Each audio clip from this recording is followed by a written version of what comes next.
নারী তিনটা সময় আল্লাহর সবচেয়ে বেশি কাছে থাকে। কোনো নারী যদি আল্লাহর কাছে থাকে তাহলে ওই নারীর আর কিছুই লাগে না।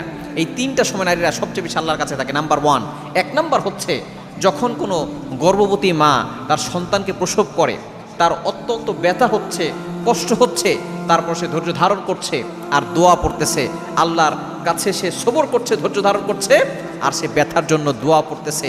এই নারী যে প্রসবের সময় আল্লাহকে ভুলে যায় নাই, অক্লান্ত পরিশ্রম হচ্ছে এবং তার কষ্ট হচ্ছে, তারপর সে আল্লাহকে ভুলে যায় নাই, তার মুখ দিয়ে সে আল্লাহর জিকির করতেছে, দোয়া পড়তেছে, আবার তার কষ্ট হচ্ছে, ধৈর্য ধারণ করতেছে, এই মেয়েটা সবচেয়ে বেশি আল্লাহর কাছে থাকে। একজন মানুষ সর্বোচ্চ 45 ইউনিট ব্যথা সহ্য করতে পারে, কিন্তু একজন মা যখন সন্তান প্রসব করে তখন সে 57 ইউনিট ব্যথা সহ্য করে। সুতরাং এই মা, গর্ভধারিণী মা যখন ব্যথা সহ্য করার সময়ও ধৈর্য ধারণ করে আর আল্লাহর জিকির করে, দোয়া পড়ে, ওই নারী সব